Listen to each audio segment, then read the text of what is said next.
started to shake violently, not like the rolling, almost soothing motion of previous earthquakes. This was an abrupt heaving and falling that was terrifying in its intensity and duration, threatening to go on forever. For many, the 6.5 quake felt like the big one. Manson's girls would claim later that Charlie himself had brought it down on the sinners tormenting him. Over in Burbank, Martin Scorsese was jolted out of bed. He had just gotten a big break, an editing job at Warner Brothers, and had arrived from New York a few weeks earlier. Marty was staying at the Toluca Motel across the street from the lot. Dreaming of rare books when he heard a rumble, he imagined he was in the subway. "I jumped out of bed, looked out the window," he recalls. "Everything was shaking.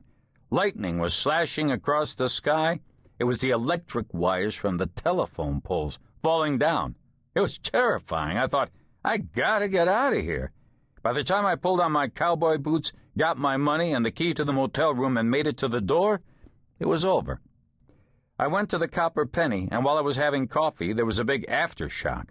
I got up to run, and a guy looked at me and said, 'Where are you going to go?' I said, 'You're right. I'm stuck.'" For Scorsese, there was nowhere to run. He had followed his dream to Hollywood, and if it was going to be a bumpier ride than he had imagined, he either had to stick it out or go back to New York, make industrials, live in the old neighborhood, and eat cannoli, always knowing that he hadn't had the stomach for what it took to make it in the movies.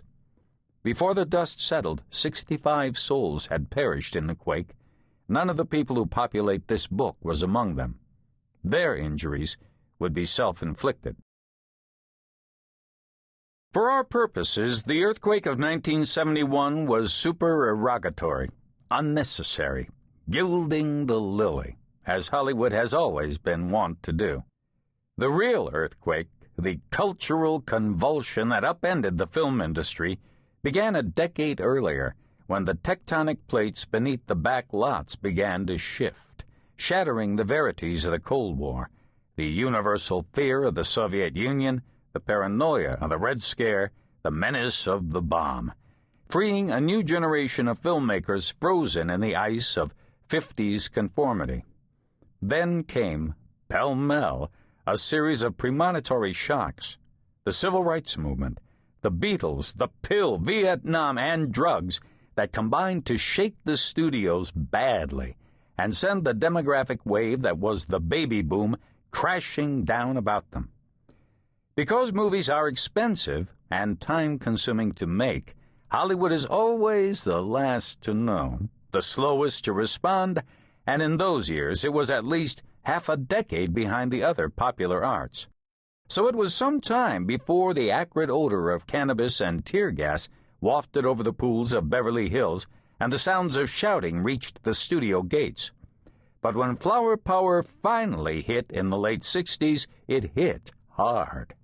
As America burned, Hell's Angels gunned their bikes down Sunset Boulevard while girls danced topless in the street to the music of the Doors booming from the clubs that lined the Strip. It was like the ground was in flames and tulips were coming up at the same time, recalls Peter Guber, then a trainee at Columbia and later head of Sony Pictures Entertainment. It was one long party. Everything old was bad, everything new was good. Nothing was sacred, everything was up for grabs. It was, in fact, a cultural revolution, American style. By the late 60s and early 70s, if you were young, ambitious, and talented, there was no better place on earth to be than Hollywood. The buzz around movies attracted the best and the brightest of the boomers to the film schools. Everybody wanted to get in on the act. Norman Mailer wanted to make movies more than he wanted to write novels. Andy Warhol wanted to make movies more than he wanted to reproduce Campbell's soup cans. Rock stars like Bob Dylan, Mick Jagger, and the Beatles couldn't wait to get in front of and, in Dylan's case, behind the camera. As Steven Spielberg puts it, the 70s was the first time that a kind of age restriction was lifted, and young people were allowed. To keep listening to this audiobook for free, click the link in the description. It will take you to a free Audible trial where you can listen to this and many other books for free for 30 days.